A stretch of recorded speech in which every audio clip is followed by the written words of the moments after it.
Good evening, listeners, one and all, and welcome to the Champions Gauntlet, brought to you by AOE and CappingTV. I'm Pyronius. I'll be joined by Cyberwaste, and we're here to bring you round 4 of our coverage of the Swiss bracket of this tournament. Hope everyone's having a wonderful night out there, and it's definitely going to be an exciting pair of games tonight. We've got the double header. Up first, we're going to have Dads having a great time and Murdoch Esports. And then later on in the night, it will be 1HP against Morph Academy. So definitely some exciting games to come tonight in what should be a wonderful pair of series. Just to refamiliarize everyone out there with the rules, if you're not familiar already with them or you need a bit of a refresher, we will be playing a best of 5 series in both of these games. This is round 4 of 8 of the Swiss bracket here. So a bit of an idea on that tournament. Swiss bracket meaning that teams get paired off every round based on results. At the end of the 8 rounds of Swiss, we will be taking our top performing teams into the playoffs.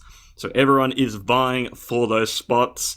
And especially early on, it is super important to pick up those wins and find yourself at the top end of the bracket, because towards the end, it's very hard to climb up. That said, we're almost halfway through now. We're in a good position here for these teams. And, well, the really one that's going to have a lot of playoff potential is that second game tonight between 1HP and Morph Academy. Both reasonably high-seeded teams in the standings so far. Both of them want to be competing for those top 4 spots to make it through to the playoffs. This first one, probably a little far to go for both of these teams, but still plenty of opportunity and still plenty of chance for these teams to be playing for pride and their own improvements as well. That's for sure. And as you did say, our opening matchup will be Murdoch and Dad's looking for a good time. And well, we're gonna have fun either way. And that's the whole idea of the tournament. And I'm looking forward to seeing what both of the teams can bring to the table. And Peronius, you and I have been given the so lovely task of guiding them through. Absolutely. We will be starting out very shortly. Our first map of the series will be on Nepal when we get there. So for those of you interested in our map pool, we will always be starting on Nepal. Then we'll be going through into Escort, Hybrid, Assault, and Control thereafter. And we will have a final tiebreaker on Ilios if required as well. Outside of the first map, it will be loser picks, and if the map does end in a draw, the team that most recently lost a game will be getting that map pick once again. And, well, you should be pretty decently versed in all the maps in the pool, but if you do lose, you do have a little bit of power on your side into what you can, basically turning the tide of battle in your favor. You can essentially play to your strengths or play to your opponent's weaknesses if you're that well versed. Absolutely. And the map pool, it is nice and restricted here. There is only 2 maps per mode, so the teams have a fairly limited scope of what maps they can expect, which means they've got plenty of time to practice up on both of them. There shouldn't be too many curveballs. That said, we have seen some very interesting and unorthodox strats work out here in some various AOE matches, so there's always time and opportunities for those upsets. They're always the most fun. The ones that get the people talking the most is when the unexpected happens, and everybody enjoys the unexpected.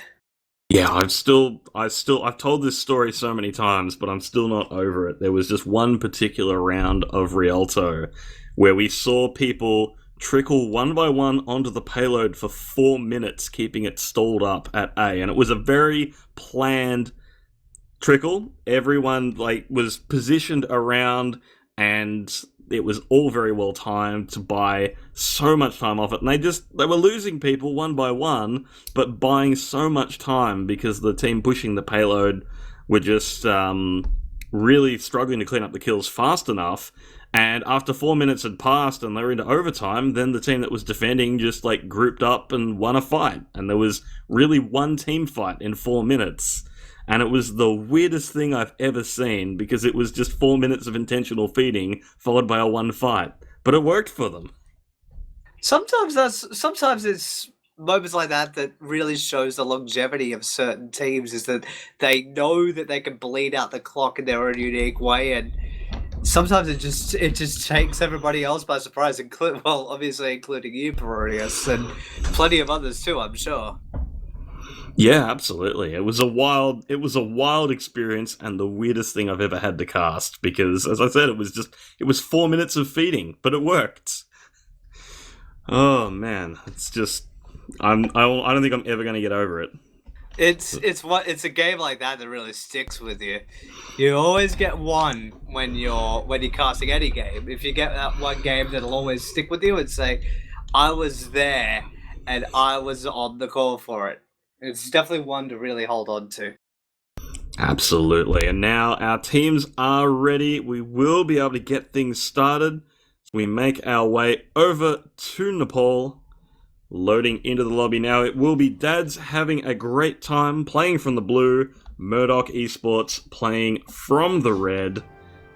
And it's going to be interesting to see what we see out of these teams here, considering there's been some meta changes as of late, and certainly I know in the ranked games I've been playing, what gets picked is very different to what we're seeing from the pros, so it's interesting to see which way these teams will go and what heroes we're going to see coming out. We may see the very stock standard competitive run of basically Sigma and Orisa on the tank line, May and Reaper on the DPS line, and the Lucio and Moira on the healing side of things, or you'd occasionally see one of the DPS subbed out for a Symmetra should the player really feel up to it. But it looks like we're going into the stock standard mirror comps, and the Dads will be in the blue. And they're not dream dads, but they can be in your mind. And Murdoch will be in the red. The gates are down, and we are underway in this Gauntlet match. Absolutely. Both teams rolling out here now, getting the Spirit Boost in. Lime is over on that Symmetra, so that could be an ace in a hole against the double shields. Neither team going for the Doomfist here, but Snow getting a bit caught out at the back there, does manage to rotate through. And the big part is the side of Murdoch. They're all onto the point, forcing the Dads to make a good time of their own and come to them. And it's looking like a full-blown war of attrition's actually breaking out the point just as it unlocks. And the Reaper Jewel's already been won, and Ace has actually claimed a second and a third. Yeah, Ace are absolutely having a great time here and now with that Reaper, and Sinks and Cheese getting the boots in as well. That will be the full... No, we do actually have one slinking away at the end, but that will be the point taken over quite convincingly by Dads. They're going to start building up their progress here. And Dr. Cambition's actually ready to go with that Coalescence already. So that's going to be really instrumental for keeping control of the point in this next fight. That'll be a pivotal ultimate in this next fight, and Dark Ambitions actually has that to hand, and there goes the Gravital Flux, knocking the Dads up in the air and slamming it back down on the ground, and Dark Ambitions has actually used the Coalescence to keep everybody fit and healthy, and maybe do a little bit of extra damage onto the opposition of Murdoch Esports. And another elongated fight is taking place, and Dads are basically have the power of position, but the side of Murdoch, they're all in the... A lot of them are in the power position down below, which is the little alcove right next to the sun. And Ace has gone down into the pit, but Kim has been traded back. It's still a good opening play there, losing that Reaper, and the Bongo is down. They want to commit to this one. Cheese, however, getting the kill onto Snow, and there goes James as well, going down to that Coalescence. Lime is still alive on the Symmetra, but not for much longer, and it's looking like Dads will be keeping control at this point. Draco actually going for the Death Blossom and picking up 3. They may be able to pull this one back. That is what exactly Zero Fear will do to you. And Donnie, I wanted to call it Donnie Draco, but Draco, you marvelous beast, will let the Death Blossom sing to the skies, and that'll be Murdoch Esports planting their flag. But the Dads are going to be pretty happy with that. They're on 83 just before the change. And now the shoe's on the other foot in terms of positioning. Kim does have the coalescence, but in terms of ult advantage, the Dads will be in a strong position. Yeah, Dad's in a very strong position. They did not commit heavily to that last fight, and that is going to see them come in. Cheese goes down very early, though. That's really going to slow things down for this push from Dads. Let's see if they can do something to equalize here. Coalescence out from Kim means maybe not, and that will be the retreat coming through from Dads. So the storm has been weathered. Murdoch, they needed to win that fight, and they absolutely have. Ooh, late kill onto Asa is going to really set them up as well. This is exactly what Murdoch need to get themselves back into this game. That's definitely one way to put the foot in the door, just barge your way through it. And that is always how it is done. But there are a couple of crucial ults. Maybe wall. That's a huge wall. That's essentially stifled this entire go. And with the 6 eliminating James VK and Asa using the Dance Blossom to weaken down a lot of the members of Murdoch Esports, it's basically going to be just playing the clock now until Dads could recapture the point for themselves, barring any heroics from line. Yeah, Draco going down there means maybe not. Lime knocked off the map as well, but James VK, well, is dead now. Fantasander has made their way back in. It is Tanks and a Moira trying to turn the fight here, but that may not have the damage there, especially with Cheese dropping the supercharger there. Snow pulls out the Flux, trying to equalize something, and reinforcements are trickling back into this fight. It is still anyone's game here, because the members of Murdoch Esports are now back and all alive, but here comes the Blizzard. There goes the Blizzard from the side of the Dads, and Dad has said, yeah, I want you all to chill out real quick.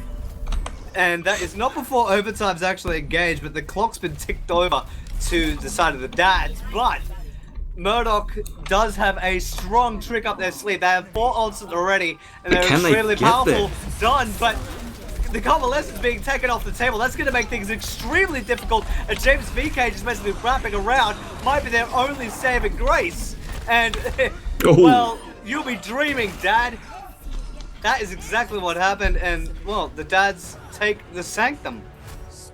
Dads take Sanctum, and a nice boop there at the end from Pomp, just preventing that Reaper from getting the touch right at the end, which, admittedly, the Reaper died almost immediately afterwards anyway, so may not have mattered with the kills going in Dad's favour, but anytime you can deny the touch to your opponent and win the round then and there, it is a good time to be had. And that is exactly what the Dads are having tonight, as they get themselves onto the board here in Nepal. That said, Murdoch Esports have shown they fight back pretty well. They've pulled up some scrappy fight wins at the end of things, so it's definitely not all over there. And if they'd had just a moment of extra time, that last fight could have gone very differently, because they desperately needed to rush to try and get the touch there, and that was exploited by their opponents. Now we're going to see both teams getting in there. That's a great opening May wall, but responded in kind, and we'll see who gets the position advantage here as the fight unbreaks. It's been a full-blown war of attrition. One of the most open points for the control game mode. This wall could pay off dividends. PP2 could be basically locking a bit of freezer, but Lime is battling back, but not so much avail. Eventually taken down by Cheese, and that is given the Dads to have an even better time now. That's exactly what will happen now. Right after Asa just basically locked them all down, PP2 was the right hand there, and the Dads are on the clock first. Absolutely, and Asa cleaning up a lot of those kills, but if you look at the ultimate percentages, you really do see how much work is being put in by a lot of the other members of the team as well. PP2 at 84% to the Blizzard means that is going to be something that Murdoch are going to have to deal with sooner rather than later, and perhaps a lot earlier than they really expect to have to deal with, considering their own Blizzard progress here. A lot of ultimates coming online for Dads now. It's going to make this next fight really fraught for Murdoch. And that big wall that could either be a blessing or a curse depending on how you look at it. It locked out the entire opposition. And there goes the convalescences in stereo and the Blizzard out from PP2. It did lock a couple of members up from Murdoch Esports, but the South area is there to save them briefly. Wasn't enough for Draco though, and that will make Asa win the Reaper duel. Cheese has actually gone down, however, so this has brought a slight window as Lime drops the Blizzard and this locks them in place. Bigger. And that is basically gotten so much more value, and the dads have been told, yeah, your good times have had to be not so good now, and now Murdoch Esports have started their own set of progress. Absolutely, but at 58% after 2 fights, it's not the worst place you've ever been in. That said, PP2, yeah, the Blizzard just... Everyone was very spread out. The team was not ready to capitalize on what was done there, and as a result, not the biggest and most impactful Blizzard there. PP2 now in a bit of trouble, but the team is there to bail them out. Supercharger, rather, not Coalescence, dropped in from Fantasanta. And we'll see if... looks like dads are just going to wait this one out and probably invest in with their own. There it is. And there goes the gravital flux and lock everybody up and knock them back down, and 2 members of the dads are no more, and the supercharger as well. So that investment's backfired, but Ace is trying to tip the scales back in his favor, and there goes the other Death Blossom from Draco, but Ace will be the better factor of that. But with all that being said and done, this is all the while tanks. It's just basically bleeding the clock for Murdoch Esports, and then finally being evacuated. And now, just as quickly as the gap was open, it's looking to shut and then move the way of the dads, who will start to have their good times rolling again, as another attack will be on the cards for Murdoch. That said, Murdoch do have both support ultimates online, a long way off from anything else, but so is everyone else in the lobby here, so they may be able to just use the Coalescence to give themselves an opening. Dark Ambitions does have that Coalescence to answer with, and actually is going to pull that one out first. Ooh, Lime going down early is a big pickup. That's a big deal, because in amongst that fight, they probably would have gotten the Blizzard, and that would have been able to turn the fight. That's a big war for PP2 to basically lock up and make the targets easy to hit. Snow has been given the cold treatment by Pomp, and saying, Pomp yourself up out of here. And Asa will give Fantasanta the same treatment and shook them up like a carbonated bottle. And just before Draco was able to get the touch, the point is flipped back over to the dads. And this has been a full-blown back and forth affair, but Dark Ambitions and PP2 have made it extremely difficult for Murdoch to get the touch, and I'm not sure if they'll even be able to. They are just. They do. They sneak the May onto the point. Blizzard is there to get Lime under control very quickly, and Lime's own Blizzard getting eaten by Sinks. It's going to be a nice, easy cleanup by the dads, and that will see them take the victory here on Nepal, and they will go up 1-0 in the series. But definitely some signs of life from Murdoch here as well. This is hardly a one and done deal. Definitely not. It wasn't a dream dad session for the dads looking to have a good time. And Murdoch definitely have shown their fangs. It can't really be understated how tight a lot of the skirmishes were on that entire set of Nepal, despite it only going to 2 maps as opposed to 3. It can't really be said the full story with numbers alone. It's one of those where you have to really pay attention to what went down. Absolutely. And so with that, dads are going to go up 1-0 in this series. That's going to see Murdoch Esports get the next map pick. As a result, we will, by the looks of it, be going over to Junkertown for our escort game mode. Is always a fan favorite, always a local favorite, perhaps understandably so. And we'll see if this really plays into a different playing style, because obviously we've been seeing a lot of the May Reaper for Nepal, but Junkertown a lot more wide open, harder to get value from those close range heroes. Definitely an opportunity to see some Hanzos come into play, maybe some Widowmakers, and take advantage of the extra space that the map allows. To be brutally honest, I can see Reaper be traded out, but I'm not as convinced that May won't actually see play. I think May and Sim have proven to be quite formidable on the maps that have longer ranges, especially the ones like Junkertown in the opening state there. Because that's one of the longest sight lines in the game, especially when the payload actually rounds the corner. It's essentially a big open field, and if if the side on the defense can't really get set in, it's going to be a rough time. Absolutely. Now, we've just had a quick substitution. Lime from Murdoch Esports is out and listed Kai coming in, but possibly the quickest substitution I've ever seen from a Tier 3 team. So props to Murdoch Esports for that. And we'll just be taking, I believe, a quick break. Okay, we're not taking a break. We're just... We're gonna have a little bit of a waffle. And we've got a little bit of time to do it. So there is there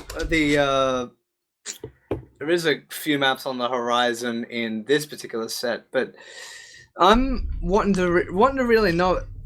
Well, if I were to pick a favorite player just based off of handles alone, I'd be very partial towards Cheese because Cheese is awesome. But do you have a favorite handle that you've seen from either side, or even like a favorite team name? But I think we both know that Dad's looking to have a good time. Dad's having a great time. It's a fantastic team name. That's a solid name. That's a solid name.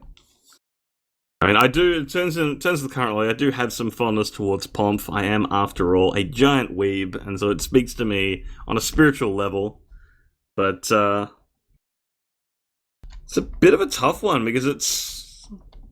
I don't know, I've never, it's a rare handle that really gets me excited, I'm not going to lie. I know that there are some people out there that get very excited about handles. I've never been one of them, strangely enough. I'm more likely to get excited about team names than I am handles.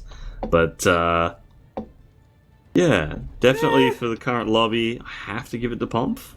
That's totally fair. I mean... I'm partial to Dark Ambitions, but that's because it's more genius of trying to stick at the character limit. It would only be better if they wanted to turn the clock back to say 2009 and replace the S with a Z. Oh god. Man, having just played the Modern Warfare beta, I was very disappointed with the lack of the names that were fitting to that series and that time period. With all the X's, O's, and linked snipes and stuff like that. Oh, let's not go back to those dark days. Some might have fond memories. Your length may vary. Either way, the gates are now down. Your attackers will be Murdoch Esports. Defenders will be PP2 and the rest of the dads, and he's moved with the Widowmaker. We are having a duel for the looks of things. Draco and PP2 will be locking horns as the Widows, but I'd be keeping an eye on Snow as a Farah, because I just sworn I've seen his Snow's Farah before in the past, and it's definitely no slouch. Absolutely. It's a very interesting move to be playing the Farah here into this open sightline map, as opposed to something like the Hanzo, more easily able to challenge it. And well, PP2 just has the pocket Sigma shield right now, which is going to make that Widow nigh unassailable from the counterpart in Draco. So that's a really nice set play coming out from Dads there, as we have this first fight scrum here on the point. Asa going down is going to be a big pickup for the attackers though. That's going to give them a huge window. There's the res being committed in, so maybe not the biggest window after all. So I forgot there was a Mercy on the field, but both teams still trying to get that all-important advantage to really get things going. That advantage of losing the res is only going to last so long. There is the coalescence in stereo, and now it'll be listen to see who will get the most value out of it. Dark Ambitions has gotten one up so far, eliminating Fair Center on the Orisa, and that might actually start to thin the attack of Murdoch Esports. And just judging from their position alone, they have actually elected to pull the plug and maybe stretch out this full-blown war of attrition, as this payload is actually stuck in a really peculiar place. And it's not an advantage to either side, I would feel. It's probably the last neutral place where the payload can actually get stuck. Ooh. And PB2 has eliminated Snow, so that area, that basically just ruling the skies, is no longer ruling as much. And Cheese has put down the supercharger to make it hurt a lot more for the dads. And there it is. Well, there goes Snow with the, I was going to say the avalanche, but that would have been a barrage that was thrown out. And now it'll be up to PP2 and the rest of the dads to toe the line, but it's looking like the rest of the dads have said no more good times. You're gonna have to fall back and do your own thing, and Murdoch Esports could finally get moving. Yeah, Dark Ambitions just knocked out of that coalescence by the rock. The payload will make it through that choke there, and this should be some fairly, well, I want to say smooth sailing, but we're not really looking at a pirate ship, are we?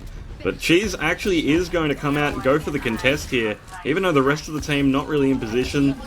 Cheese will go down before Asa makes it back on the May. So a lot of pressure here onto the dads. This is not looking like a winning fight for them, but Ponth picks up Draco in the midst of it. To be fair, it would have been it's a good enough reason to move in and just try to play the clock, because they were moving into sub 1 minute territory, and when you give the attackers less time to actually fully reconvene, it's well worthwhile. But on the flip side of that, now the dads are a little bit shaken out. Now they're starting to come together, but it's going to be in a real awkward position, and Murdoch could have a free go moving into this next fight. It's looking like it's going to take place right outside of the takeaway, and there's only one advantage so far, is that the dads have the ult advantage, but only just in terms of their significance. Oh, but here comes Snow over the top again with the barrage. PP2 there to respond though, quickly taking it out. Kim goes for the risky res and actually gets away with it. Meanwhile, the payload moving freely through here. Blizzard now coming in. James VK has been ejected, as has Kim, and there's the kills coming through. Dads will get the payload back under control, but it was looking dicey there for a moment. That was almost looking like a free push through B.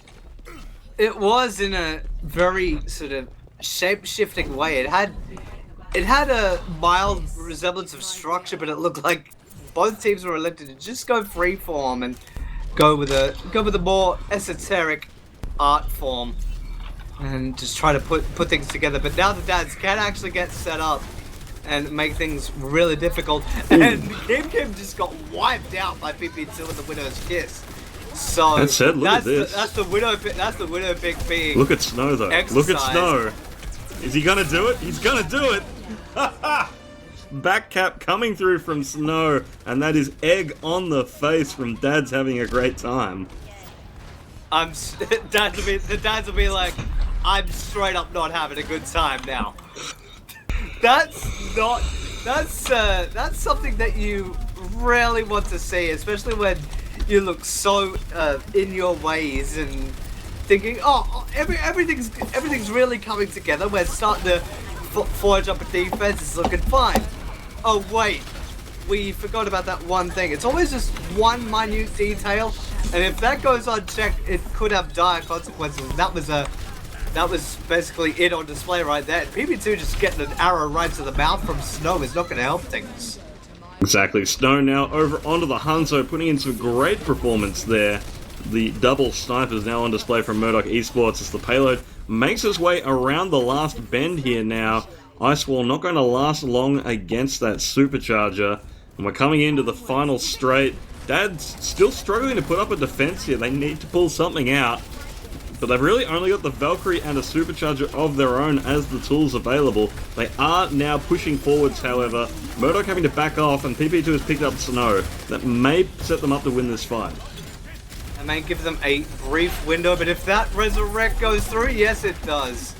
Right on the top, and now the dads have to basically rework for that frag all over again, and they're not going to make it easy on the side of Murdoch Esports. I'm almost certain of that.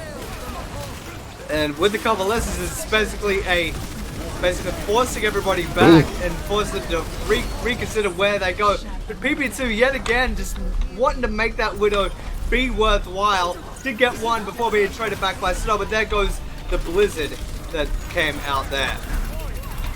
Yeah, dragons come through, but don't get the value that the Blizzard does. We will see Murdoch being pushed back.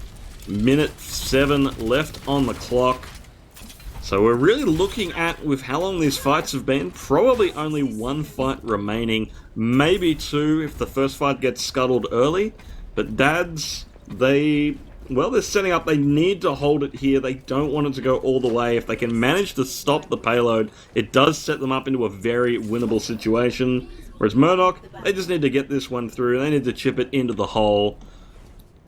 And Snow is going to swap over the Reaper. They're going to go in with the new tank lineup. They're going to get very brawly here. And this is maybe going to do it for them, but they have to worry about that wall.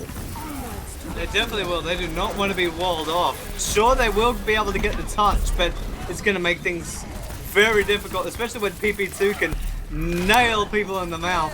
And that's Snow taken out. But Panzer Santa has put the big German boy to good use and has put his axe right through the members of the Dads, and Mr. Kai, who was the tag-in, has done a stellar job as well with the Convalescence. Overtime is in effect. There will be one more chance to touch, but it's going to be an extremely scrappy affair. Ooh, Asa coming out in the Doomfist puts Kim Kim into a wall, but Cheese has gone down, and Fantasanta picks up more with that Earthshatter as well. It's just a Doomfist against the world. Pomf is there on the Lucio as well, but now Pomf, the only one remaining. It's only a matter of time. They will be able to get this one through in overtime, so Murdoch Esports will get the full completion, but no time left in the bank here in Junkertown. Negative, but it could actually be a pivotal part of overtime should we require it, or any extra time. Basically, there is a win condition for the now defense of Murdoch Esports. They just have to hold out at any point.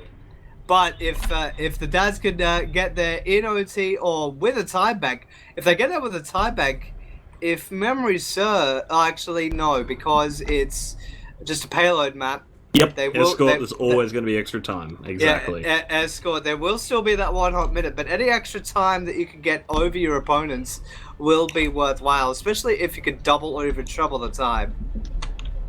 Exactly, and we've seen just how long it took to break through that first point as well. Dads had a great point A defense, bleeding a huge amount of time off the clock. 3 minutes it took Murdoch to get through. So with only 1 minute in the clock, if they do have that overtime push, it's not really the position they want to be in. So they're going to want to make sure that this payload gets stopped before the end, so they're not put into that position whatsoever. That is definitely for sure. And now the Dads will look to how they want to really approach this. We see PP2 on the Hanzo. We did have a good go of it on the defending side for a little bit. And also as the Widow as well. And look at this right at the front door run from Murdoch Esports. This is extremely risky. It's good if it works out, but if it backfires, it's going to hurt horrifically. A Draco going down, it's not looking good in the opening go. Yeah, that payload is just free pushing as well. That sort of early hold is designed to deny any and all cart progress, and it really doesn't manage to accomplish that. So they didn't stop up the cart, they didn't get the early kills, and as a result, this payload is going to get through the easiest point to defend in this point A. That choke, we saw things bogged down for so long. There's really not going to be an opportunity for Murdoch Esports to have a proper defense here. They can go for a contest, and they likely will, but they're coming through a small choke, engaging a team with superior positioning. It's going to be a rough fight. We can see already they are getting split up, and, well, actually it works out for them. So, sometimes it just takes two War Machines just butting heads to really make it a saleable defense or attack, depending on your perspective. But Draco just got an arrow right through the face, so it's not what you'd want. But now the defenders have turned it right in their head, and the Dads have been basically forced back the hard way with Dark Ambitions, one member to fall. And if any of the Dads actually get staggered, it's going to be a rough time. And that was a really, really ambitious rock throw there from James VK. You can't really blame him though. No, absolutely. It's not the longest cooldown in the world. We will have the rotation coming through here from Dads. They're going to commit in with the Dragon. That's going to buy them a fair bit of space as Murdoch are forced to split up. And the kills coming through as Draco gets the Shellfire shotguns into Asa and Pomf. The rest of them coming through. It's going to be a decisive hold coming through from Murdoch Esports. 2 minutes left on the clock as the gong sounds. That is indeed another gong. And if you're the dads, would you really want to stick with this comp?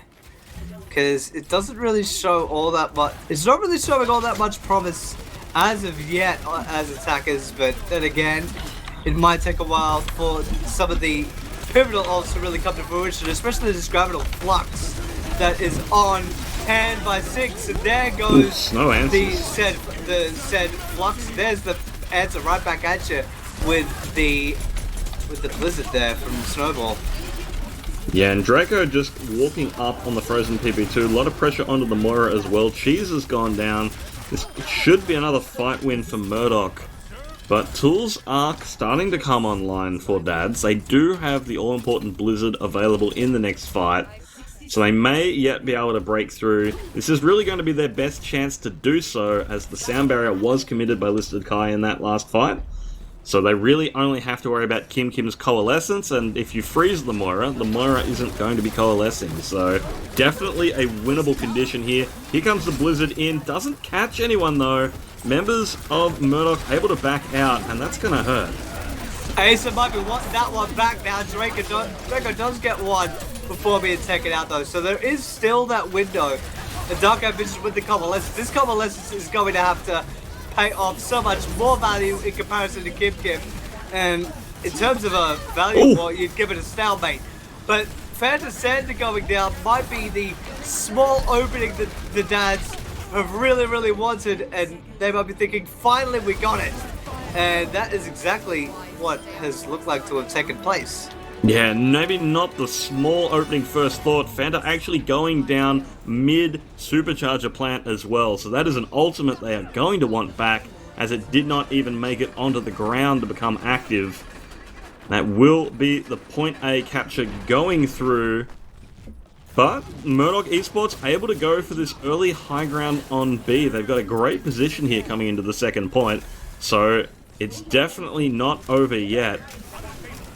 No, it's only going to be a series of more challenges for the dads to really sort of steer themselves through, especially given that this Murdoch Esports unit just seems to be a literal actual unit, a machine made up of 6 different parts. And there goes the Blizzard from Snow, and that's exactly what the May will do, make it snow on everybody. No frags, but that amount of crowd control, it's gonna make things extremely difficult. And Dark Ambitions almost went down, but did end up surviving there. But if the Moira had gone down, it was going to be a rough time, and more time that shaved off the clock for the dads, which is a very scarce resource in unto itself. Absolutely. 1 minute 20 left on the clock. Time enough for maybe 2 more attempts at this one. They don't have a lot of time, and they still are at an ultimate disadvantage economy-wise as well. So we'll see if they're able to get through. A good opening wall is going to allow them to get in under the guns, but we'll see if they can follow through as they push forwards. Phantom Center maybe a bit isolated there, but Dark Ambitions going down early is not good, and PP2 also going down. This should be another one fight for Murdoch. Definitely, and now Ace's only real purpose, it seems to be, would be just survive and be able to get the Blizzard down to let Snowball go to work, and he does get one, but if you're the dads, you might be saying, I'd want to see Snowball now. They might be wanting that one back, and now we're running into the 30-second warning. And look at what's on offer. Yeah. There's not really all that much. That Gravitable Flux is going to have to be money for the Sigma, or it's going to be an extremely uphill climb that almost goes to vertical the more time goes on. Yeah, the big trouble with that as well is Listed Kai has the sound barrier to answer as well. They need to take out this Lucio to really get the value there. Snow is in with the Blizzard though, and that is 2 down. Murdoch Esports cleaning things up here. Sound barriers coming out from both sides. Late Flux coming through from James VK just to clean things up here. And it is just a matter of time that will be Murdoch Esports cleaning up the fight and cleaning up this map as they take Junkertown. And that will bring us to a tie set after Junkertown. And it was essentially a tale of two teams and a tale of two different, very different maps. Just the control game mode was basically locked down by the dads, despite a very early showing by Murdoch, where they did show flashes of brilliance. And then we moved to Junkertown. It wasn't just a flash; it was a full-blown light show by them. Absolutely, and Murdoch really showed they had a better ultimate economy in Junkertown, and that is the sort of things that'll win you those escort and assault and hybrid map modes. Ultimate economy often less important in control than just absolute out-fragging, but as you can see, the team play from Murdoch coming in here absolutely huge, and as a result, well, we're going to see it tied up. And it's going to be on to Dads now to select the next map as we go over to Hybrid. Also, a quick substitution as Pomf is out and Apollo is in to replace.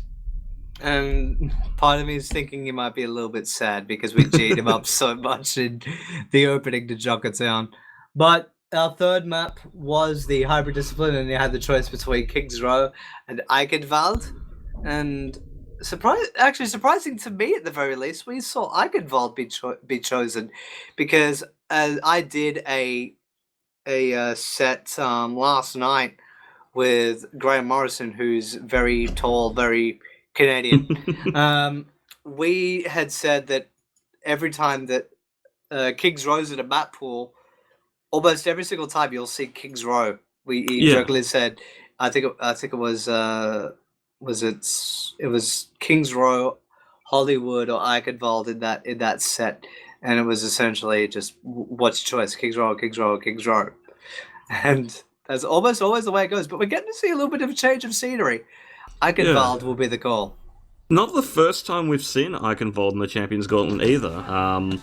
It is a map that some teams are actually quite fond of just because it does offer some very contrasting different playstyles in the various points. I know there are some people very fond of it, but obviously King's Row long been not even a local favourite, but just a favourite in general for scrims and organised play. But I have to say, when it comes to Hybrid, Eichenwald is sort of starting to get right up there, just because it does really require teams to show everything that they have, because, as I said, those 3 points, all of them play very differently, and while you can snowball a comp through all 3, generally speaking, if the defense is on their game, you're not going to be able to, and that's why when we see the pros do it, you'll regularly see full comp swaps coming through in every point for both teams. And it's turning into that type of game in terms of hero compositions, especially on maps that have such varied styles of layouts. Like it is one of my favorite treks is after the opening point for Eichenwald, the trip up to the castle. Yeah, is one of my favorite because of how varied it is. There are a couple of close quarters settings, but a lot of them are like really elongated sight lines that if you do have a long range hit scan or projectile, if they get on their game, it's going to be a really rough time. And in the opening stages, Apollo just gets bowled over by a rock that was lobbed at him, but it's looking like the defense is holding at least for now, but it is very early days. Yeah, and speaking of hit scans and rough times, PP2 having to take on a pharmacy on that Solo McCree, definitely going to have their work cut out for them. Although this first fight definitely going in favour of the defense here as they surge forwards. And that is going to be the defense picking up the first fight win here, getting some progress in those ultimates. Cheese is on the Reinhardt, which is perhaps a little unexpected here compared to the Orisa of Fantasanta, and so far it's working out with that cleave damage. We'll see if that continues to work out for them here on this defense. I was hoping it'd stay as the cleave, but no, it's moved to just the giant hammer. And now we'll see how Murdoch will do on their next attempt moving forward. But it's looking to be actually quite a rough time with Dark Ambitions letting the let the convalescents go, and PP2 railing down 2 with the Peacemaker and the teammates there to clean up on the side of the Dads. And they're saying happy days now as the side of Murdoch is vanquished, and it'll be back to the drawing board for the attackers. Absolutely, they've already swapped off the Pharah. They swapped the Mercy over to a Moira as well because they just weren't... Actually, to the Lucio, I believe it was. I think Kim was on the Moira, but not getting much more success with the Symmetra so far. Let's see if that changes, as they are looking to use the teleporter just to get around some early choke problems there, but it's really cheese on the Reinhardt, able to act as gatekeeper here with that giant hammer. It's going to make things really difficult. Here's the Graviton Flux coming out, the Deadeye as well. That's a devastating combo if you get pulled up into the air helpless, but no one really does get sucked up. That said, the defense still winning out this fight, and with a minute 30 left on the clock, Murdoch need to come up with something to break in here. Moving into 1.5 remaining, and they've not really shown a really sound way to get in. They have had flashes, but nothing's really come together. The theory's there, it's just getting it all to sort of fall into place, and it might not be there yet. But with all these ultimates that are on deck on the side of the Dads, it's going to be, it might be an extremely tough time moving forward. Oh, this could be big though. Sound Barrier's there to respond to the Flux coming through. Now they're going to commit the Symmetra wall as well. Just trying to keep this defense online. PP2 has had a great game as they pick up Draco as well. That McCree has been absolutely devastating on the members of Murdoch Esports, and this is looking like another routed fight here as the last few members desperately try to get out of the range of Symmetra's gun there. But with one chance left, it's time for a desperation Reinhardt charge coming out from Fantasana. James VK will be on the Zaya to back them up. And a lot of it is going to be on Draco's Death Blossom here. If they're able to get a big one, that could be everything they need to break open. But PP2 does have the flashback. They do have the CC as well as the... There it is. Deadeye to go, and that got not really all that much at all, which is unfortunate to say. But Snow and Fantasana are able to at least try and battle it back, and there was a trade of Reinhardt charges, and both of them are living a little bit worse for wear, but Cheese will come out on top but because of the superior healing, and that convalescence might have come a little bit too late, and the time will expire, and can we technically call that a Charlie Niner situation, or was that a CC to pull them away? I wouldn't call that the Charlie Niner. There was not a fight they were winning by any stretch of the imagination. They might have been able to get people on the point, but it was not a fight they were winning. They had a couple of scattered members left against a solid fighting core of Murdoch Esports that was rightfully won by the defenders, and to suggest anything else would just not be doing it justice. An incredible round here. Sorry, not from Murdoch, from Dads having a great time as I get my teams mixed up. And a wonderful round here from the Dads. PP2 going absolutely ham on that McCree. And, well, you ever have that moment where you predict something before it happens and feel like an absolute genius? Because the flashbang coming through to disrupt that Death Blossom absolutely turned the fight for the Dads and allowed them to lock down that defense.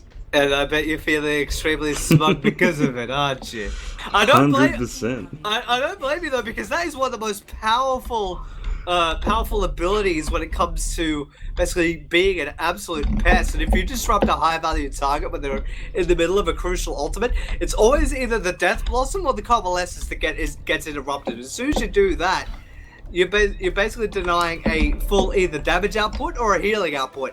Or in terms of the Convalescence, it could be viewed as bots. So that's definitely being a proof that PP stands for power player.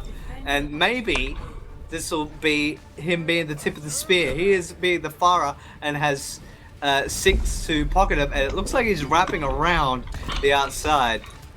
Oh yeah, the classic Pharah rollout. We haven't seen this one in a while, but no.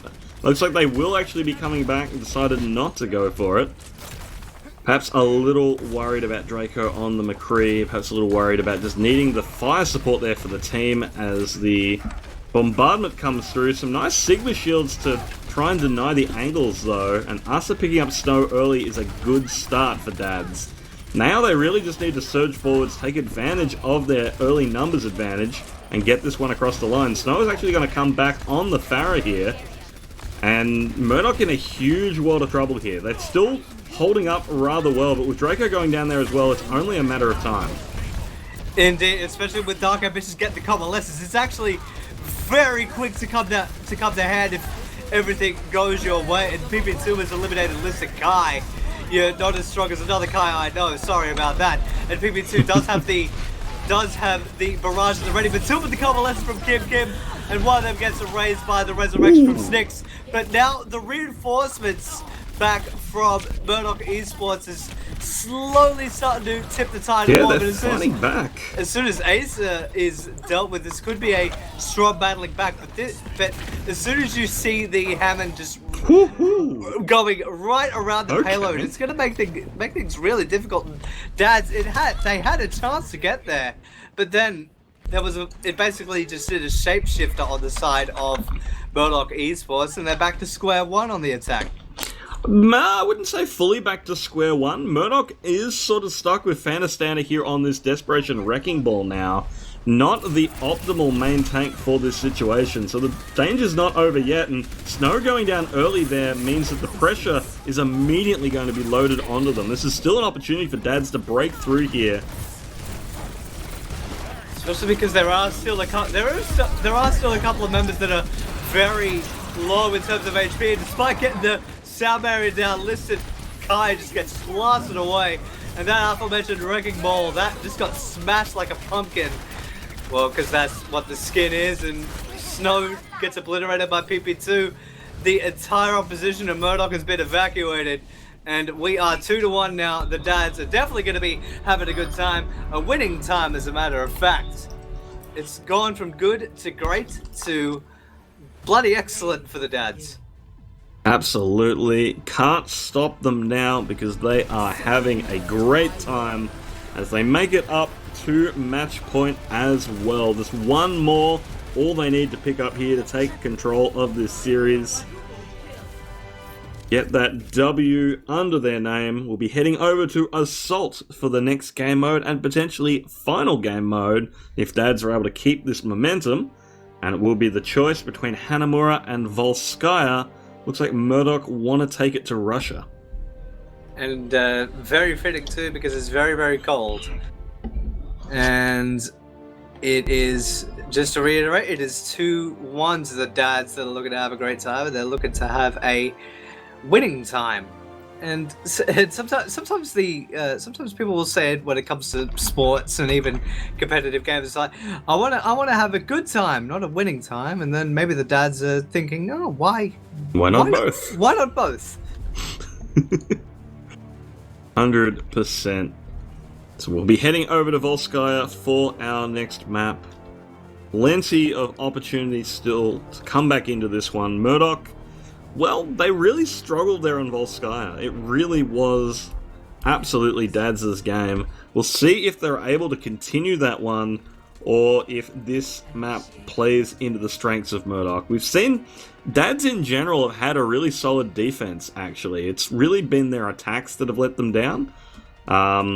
Because they've had some really good work on that first point of Junkertown. We saw it again, obviously, just recently there over on Eichenwald. So they've been really good at these sort of defenses. It's really been their attacks that have let them down. It's where the ult economy has sort of gotten out of hand from underneath them. So we'll see if this defense coming out here from the Dads is going to continue to be the lockdown game we've seen from them so strongly, or if Murdoch have a solution for this point A of Volskaya that's absolutely going to crack it open and sweep the rug out from underneath them. Well, their hero loadout at the very least definitely does have the potential to do so, especially with the likes of Snow on the Symmetra, where if the beam gets in your face, you are going to be torched. Especially when it's loud and scary. It's essentially like Zarya. The louder it is, the larger the beam, the more it hurts. But now it'll be up to Daz to stand tall and Murdoch to put together an attack and roll over the opponents as we move on to map number 4. Ooh, and teleporter onto the high ground is going to allow them to rotate straight through onto the point there from Murdoch. We see Dads make their way back into the room, but they are going to need to come out to contest that. She's going down early with the help of that Symmetra turret from Snow. Rez comes through, but the damage is done. Kim has gone down, so there's still an opportunity in this fight due to the lack of healing, and Dad's actually going to pull up that. They are getting the kills due to that lack of healing. The fight is messy. It's an absolute brawl, but it does look like the Dads should be able to win this one out. Santa the last to fall there, but that was too close for comfort. That was extremely tight. It was one of the things that I was really scared about when Styx went down, because that's basically one of the forefronts of many a fight, especially in the earlier stages of Overwatch. In this current iteration, this type of composition basically revolves around your healers, and especially Syncs on the Mercy, having that resurrection, and if that's taken away from you, it's not going to make things all that much easier. And that halt is going to be huge, and that Dragon Strike, it was looking to have a lot more than that, but it did take down Santa quite low, so it might be a small victory as the Coalescences go out on both sides. Absolutely. Coalescences out from both sides, but Asa gets the better part of Draco there. That said, Murdoch Esports, they're not backing up yet here. They're willing to continue trying to pressure this one out. Ooh, James VK getting caught a little out there, but listen, guys picked up Asa. And now we're going to have the Symmetra wall in. Unfortunately, Snow gets deleted off the back of that one. And this is looking like a scuffed fight here. That is going to be another fight one here. And Santa in a lot of trouble. Probably going to get staggered out here. Santa might actually get stretched. Yep, that's exactly what will happen. Cheese will get the final blow on that. And now we move into 1 minute and 40. Add some change, and the Dads have definitely put their stake in and got a couple of deck chairs and a barbecue together, and they're having a nice little picnic in the Russian surrounds. And it'll be up to Murdoch to play spoiler of that. But looking at what the defenders have on deck compared to the attackers is going to be extremely tough. The Dark Ambitions using the Convalescence early on might be big, and now PP2 and 6 going down might actually have turned the tide completely. Yeah, that Coalescence Supercharger combo can be so devastating. Asa's still alive, the last remaining threat will get ejected there, and so that should be the point A capture for Murdoch Esports, but it took them a lot to do it, and meanwhile the Dads, they didn't really commit onto that fight, so it's going to be very hard to snowball second off the back of that, and it means that we're going to need to see Murdoch Esports really dig in, going for the long game here, because it's going to take them a couple of attempts most likely to break through this defense. Yeah, it's definitely going to be a case of the long game now, because in the time where the entire opposition got wiped out, Dads were already back together and as a fighting force. So it's made things extremely difficult for the likes of Murdoch Esports to try and break. And like I said, it might take a while. They might have to do a lot of trudging. And it might just be on the back of some hero plays or some symmetric trickery to be successful in breaking the defense. Yeah, definitely some interesting rotations coming through from this attack coming in. Now we have Apollo committing it, Asa going in with the Death Blossom as well. That's going to be a quick and decisive one, but a lot of resources being dumped into this fight from the defenders. They have dropped, I think, 4 ultimates to win that fight? Yeah, 4 ultimates into that one. That is absolutely the fight Murdoch wanted from that, because that is absolutely going to swing things into their favor. And this is where we see the perhaps better grasp of ultimate economy coming through from Murdoch. As now they've got a real opportunity to take this one a lot earlier than they really should have. I'll be betting that Cheese will be wanting that supercharger back on deck now, because now that won't be the hand for this fight. But if PP2 can keep getting arrow hits onto the likes of Draco, it's not really going to be all that much. There goes the big wall from the Symmetra, and Snow making things a little bit easier for them, but still not really all that much going for it. Now Dark Ambition has used the Convalescence that might make things very difficult for the attackers. Yeah, early kill onto PP2, but Phantom Santa has gone down. There goes Snow as well, so it looks like the defense are going to hold out here. Maybe a bit of a misguided move to commit in with that Symmetra wall after losing the first member of the team there, but nonetheless, it's still anyone's game here, and Murdoch Esports still have a number of resources in the tank. Whereas we've really only got a Flux about to come online, plus the Valkyrie from Sinks, which means a good Death Blossom is still one. Well, it's still the one tool that can guarantee a fight win for Murdoch if they're able to get it in. The trick is getting that in there. The Bongo is down, so they know it's coming. We're going to see the rotation coming through from the defenders, but Snow already picked up. Not a good start for Murdoch.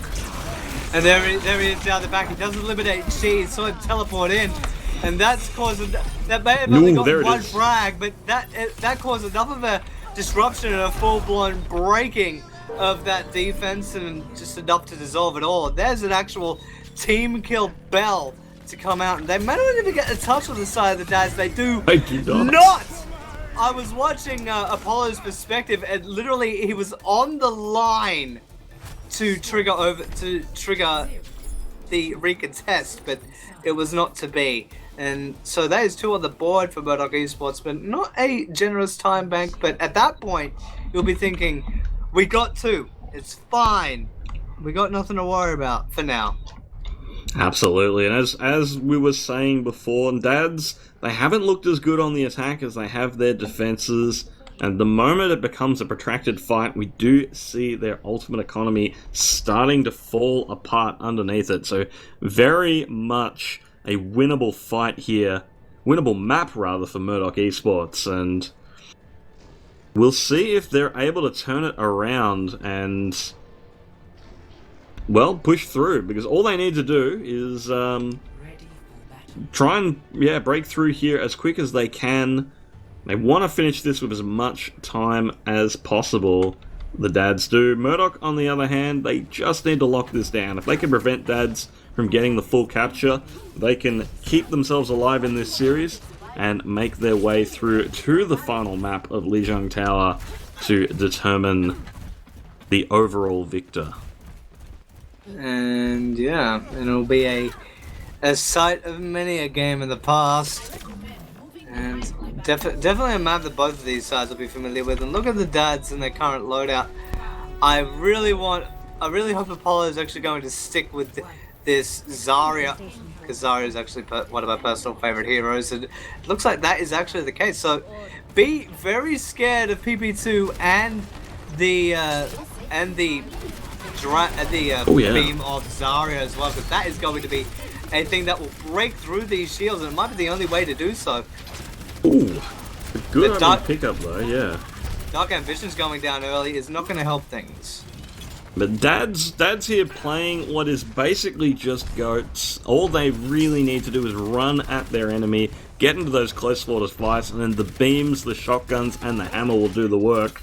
But first they need to group up and not have anyone trickle in and die in this choke, as right now Murdoch are just sort of farming some free ultimate charge off of these members, working out quite well for them.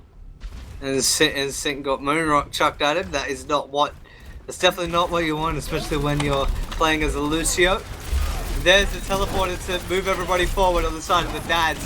It could be the first movement in, and James Avery going down early is going to definitely help things, and Asa with the Hellfire shotguns has done a lot of work before going down, and Draco has done the same. So it's going to be a very tight contest, but I think it looks like both sides are still in a war of attrition. Snicks is just trying to bleed time now, but will eventually go down. That's Simwall just being the deciding factor there. Too many barriers for Snow to duck and weave through to get the killing blow, but very closely done, and more importantly, with respawn advantage. Ooh, Asa going down to the turrets though is perhaps not what's expected. It's a great shatter coming through from Cheese. Kim able to duck away into the immortality field. The defenders from Murdoch are reinforcing, but PP2's turrets are getting work in on the members of Murdoch here. So it is definitely not a done deal, and it looks like, in fact, Dad's having a great time, should be able to get this one out in the end. By the power of the closer respawns, they managed to close out A. I was hoping you would say the power of Grayskull or the power of Earth, Fire, Wind, Water, and Heart. But either way, we have 4 minutes and 32 left on the clock for the Dads to move through. This is definitely a snowball comp, and they're really wanting to put the foot down. Absolutely, but the supercharger goes down, and that may be the deciding factor here. Asa just gets wrecked by a boulder coming through that teleporter, and this is looking like Murdoch should be able to weather the storm here quite handily. Very easily. It could have gone either one of two ways, where the Dads would be able to sort of scatter the defense, or the defense would just basically say, no, stop that. That's enough. But there is one silver lining to that. Sinks did not use his sound barrier, so that's going to be a very crucial part of the fight when they do come up to it, but we're seeing a full-blown change, so we might not see that full fight for a while yet. Maybe. The potential is there, but we have seen Dads be a little too trigger-happy with those Qs. We'll see how it goes. I imagine it's going to be held in reserve in response to James VK's grab flux, though, so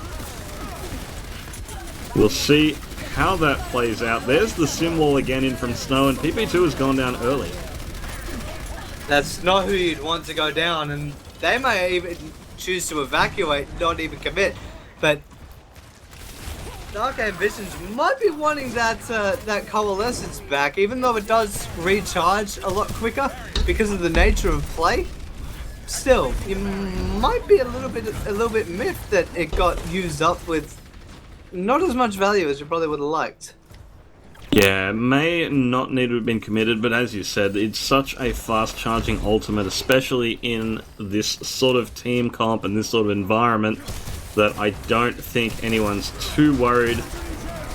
Here comes the Flux, and as is predicted, there's the sound barrier from Sinks to respond to it.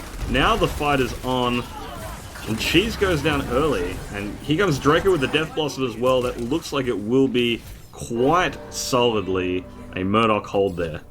That is very much it. And that is with a capital I and a capital T, punctuated by Draco there, and the Hellfire shotguns, and quite literally Hellfire. Look at those beautiful weapons. They look like they were made in basically in the center of a volcano. Maybe we can find the hollowed out car that James May drove there. Who knows? Either way, it'll be the side of the Dads moving on to a fight. He's moved up. The Ace has actually moved in up top. If the Baptiste goes down, it might be a huge get and a huge commitment. There goes the Death Blossom. Kim does go down, and both healers do actually, but then he is replied to. But now it might be the Dad's time to strike, and Draco's tried to tip the scales back into his team's favor, but it might be too little too late. That sim wall, though, being pivotal and limiting a lot of the options for the Dads. Absolutely, they need to use the barriers to stay alive because all of their healers are dead, at least for the time being. Healers now alive and back into it. The window of opportunity has closed, and Murdoch Esports fighting back into this one. Kills are coming through in their favor. There's still a number of members of the Dads still up. With 60 seconds left on the clock, this is starting to look like Murdoch should be able to hold this one out, however.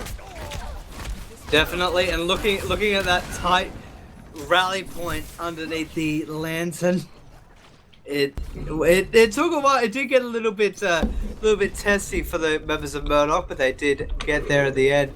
And Sinks, as the Baptiste, might be a little bit miffed that the plan did not quite get there. The theory was sound, and the steps were put together with quite good integrity, but it just didn't quite pan out for them, which might be unfortunate for the Dads. And we might be in 1 or 2 fight territory as the Dragon Strike goes out to force the defense to spread.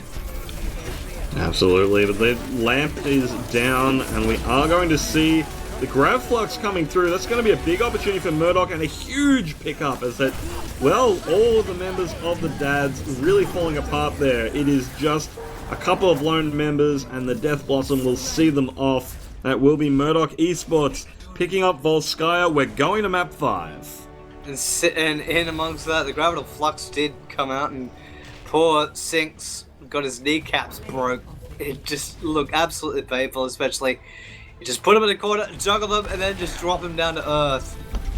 And that's one of the biggest appeals of the ultimate of the newly added hero. And that is a sextuple kill voice line. Twice in 2 nights I've heard that, and I hadn't heard it since release day beforehand.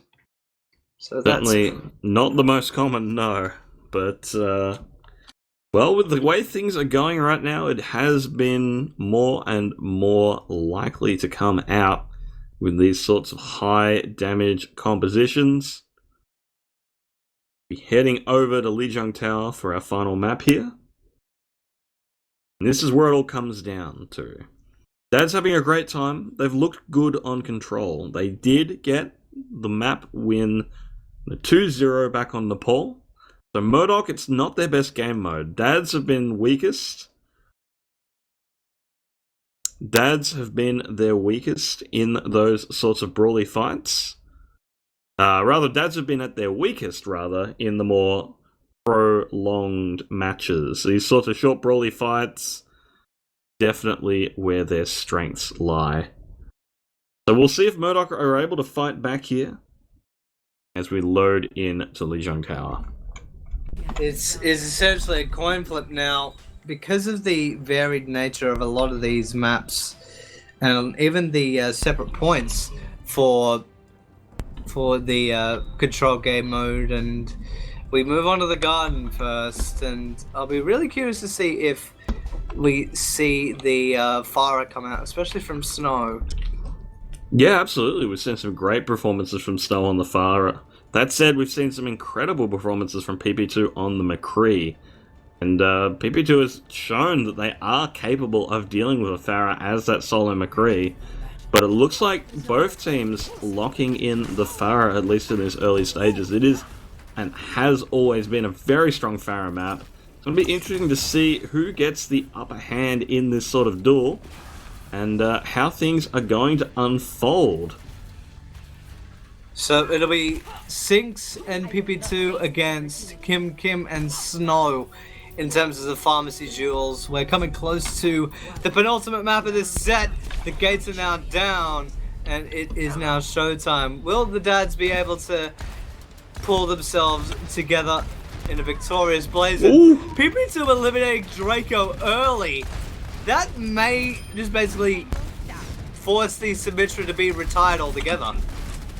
Quite possibly, but definitely still anyone's game here. The ground battle is underway. PP2 does lose out in the air battle as Snow picks up both members of the pharmacy. So we do have Murdoch fighting back here. Snow now uncontested. There is very little on the ground that can deal with this Farah.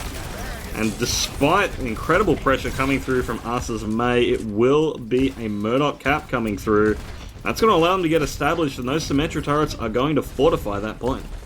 They're going to fortify it. They're going to hurt as well when the members of the Dads are going to be stepping into wherever they are located.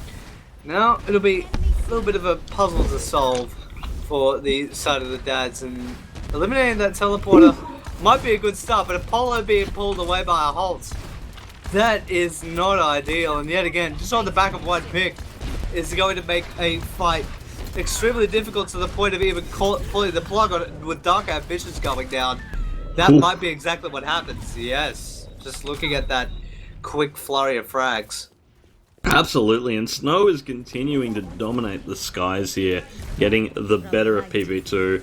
I imagine after the barrage, if they haven't picked up the point, we're going to see some sort of composition swap coming through from the Dads. In fact, Asa going over to the Reaper now. They want to really beef up their ground game with more damage, because until PP2 can get the sky that's clear, get that air superiority away from Snow, it's hard to provide the fire support they need.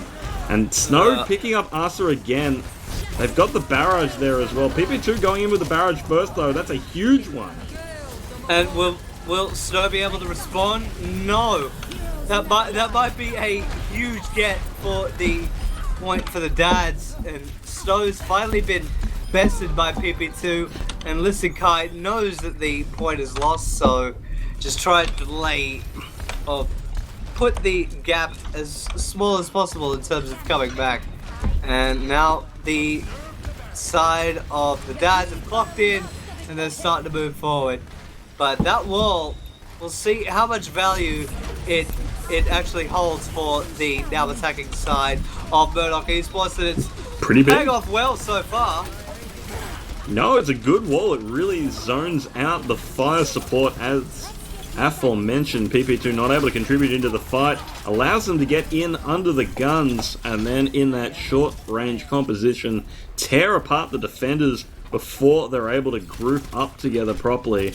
As a result, it will be a quick flip back to Murdoch, and at 93%, this is the last chance for dads to get control of this point. This is last chance, and Asa actually put down the teleporter. A Dark Ambition is actually fallen off of the map properly, so that is not what you would want. Gravital Flux did claim Draco, but it's looking to be the only frag, especially given that one was erased by the resurrection of Kim Kim.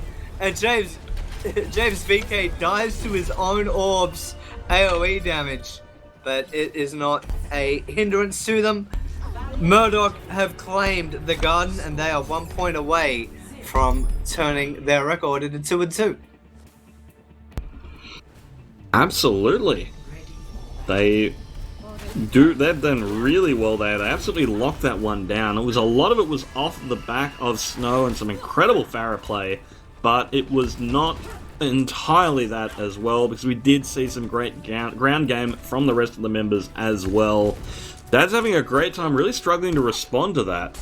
As a result, it looks like we're going to be seeing the Snow sticking on the Pharah. The Snow on the Pharah, okay.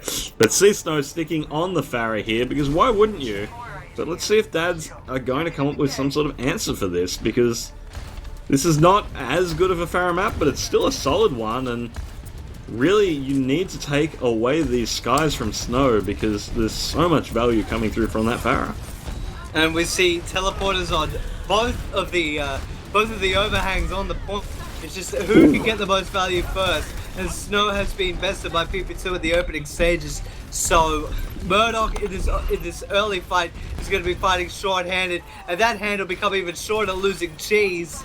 And Kim Kim is the first reply, and there's the full-blown battle back by the side of the dads. And Asa, with the high charge, Symmetra finally gets stuck in, and the dads are on the clock. Absolutely. It looked like the early point positioning Murdoch had picked up may have been able to allow them to weather through that one, but they do eventually come apart there. As a result, dads will get the progress ticking up, but it's still plenty of opportunities now, and we have the aerial battle underway. We have some ground support coming through from the Orissas, firing almost like some old World War II grounder-based machine guns up into the sky. Not a huge threat to the aircraft, but enough to give them something to think about as they too continue to exchange fire. Fantastan has gone down, but Sync's being picked up is perhaps the more impactful one. PP2 soon to follow, and Murdoch hit the gas. And Asa is still standing on the point, though. It still has the walls to hand. And the resurrection, I heard, was attempted, but was not fully committed to.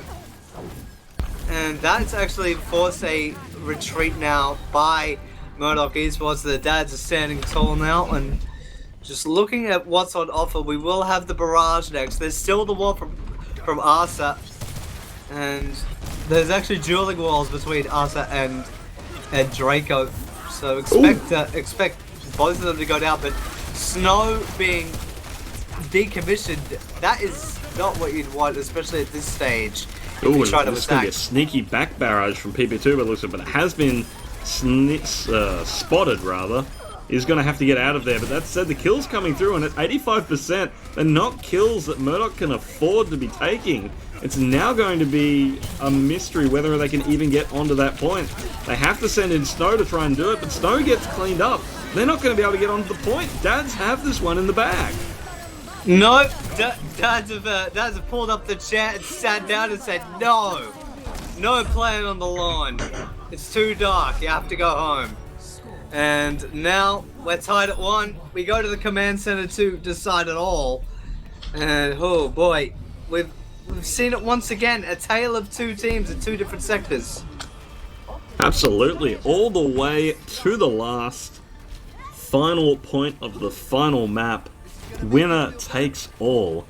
And here in the control center, well, we're not going to be seeing Farahs, most likely, although there was a meta where that did happen. That was a bit of a strange exception, but it's going to be Reapers, Mays, and Symmetras, the order of business. Both teams bringing out the Sims, and it'll be Draco's Reaper versus Asa's May. But Cheese on the Reinhardt could be the difference maker. We'll see if that extra short-range damage makes all the difference if the dads get right in on it. And that, the big German boy, that is Cheese. He got focused down as soon as he teleported through it, eventually vanquished. And that's put the dads in a very awkward position. PP2 is going to have to pull a lot more of the duty than that. But with Apollo at high charge and also PP2 laying out a lot of damage to their opposition. And that big wall, that is very pivotal in Phantom Sansa going down, and Listen Kai gets absolutely drowned in ultimates, and it did look a little bit hairy to open, but dads have punched in first, and that wall gets little to no value for Snow and his cohorts. Yeah, I think we're going to be seeing some swaps coming through. I think that's why you dropped the wall in there. No, Snow is actually sticking on the Symmetra. Okay. Interesting wall then, but we will see James VK and Fantasana going over to the Rhine, Zaire of their own. Fantasana getting cut off by that May wall. Cut off and cut down. Dad's now able to dig in here. We've said it all night. They've been fantastic on the defense, and that is what they're able to do right here. We'll see if Murdoch Esports can find an opening. Maybe DADS is an acronym, defensive synergy. Maybe that's been their order of the day. A little bit of a misfire on the wall there. Maybe to get a tank or a high value target to be cut off there. And Ace and Asa might be wanting that one back, but he will have another crack soon. But Cheese has gone down, and that might bring things to the favor of Murdoch. Maybe not. Maybe with dark ambitions in their coalescence, it's tipped it right back into the favor of the dads. Absolutely. Really nice plays here. Still... And Cheese is back with the team as well. So Murdoch still struggling to get in there. They do have ultimates online. They do have a sound barrier they could mid in, but Sinks has got a sound barrier of their own. Listed Kai off the map. That is not the start they're looking for. This means that there's really only going to be one fight remaining for Murdoch to get into this one. Realistically, what we want to see here is Dads hit the accelerator and go into Murdoch. And that wall just basically negated the entire shatter there that was committed by Phantom Santa, and that is a flurry of ultimate. A quick back cap is in progress, and the Death Blossom from Draco will take down two, and the wall got pulled over the side of the dads, and that could be potentially embarrassing if the dads aren't careful, but now they are on their last life because they did have overtime triggered at the time, and it was looking a little bit hairy. But Santa coming back in with a hammer. And coming back in with a big heavy weapon that is extremely heavy, is a really heavy thing. And now it's a really scrappy fight, and off of the back of a, dare I say, a really egregious error by the dads. It could turn the fight right on its head, and now the Murdoch have a chance to dish out a little bit of the same treatment. Well, it's not the first back cap we've seen tonight, but this is probably the biggest back cap we've seen. Draco getting through, getting the work done, cleaning up both healers and setting up Murdoch to get back into this match. New life available And as a result of that, teams are mostly neutral in economy. We have to give a slight edge to Murdoch, but it really comes down to who gets the first kill. And with Cheese going down here, this Symmetra wall maybe not as impactful as they would have liked. Apollo's down as well. PP2 is cleaning up though. This is still anyone's fight. And also there with the assist is actually claimed a pair for themselves. It is only to the left. Kim still standing though. That is definitely a worthwhile member to have. James VK had just been evacuated, and now the dads have basically told them to get off their lawn, but they keep showing up single file like gophers underneath the earth.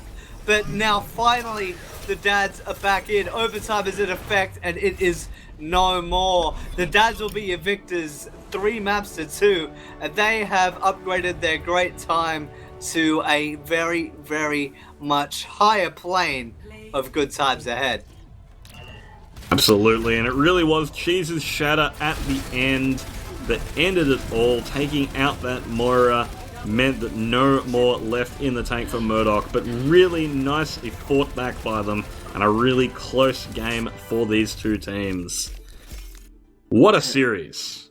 And with that, we probably need to wrap things up pretty quickly, because we have another one right on the tail of this between Morph Academy and 1HP. But just before we go, I suppose we have time for some quick MVPs. And from Dad's having a great time, who was your pick? Tough call, but I'll actually give it to a support this time. Dark Ambitions, who had a lot of parts to play in keeping their team active throughout a lot of the elongated team fights and keeping up the 2 main damage deals at Ace and PP2 and letting them go to work. Absolutely. I find myself having to agree. Different maps, I kept having different star players, but the one consistent name that regularly came through was Dark Ambition. And so with that, I do have to find myself agreeing there. Dark Ambition on the Moira, being the consistent healer and damage dealer that the team needed.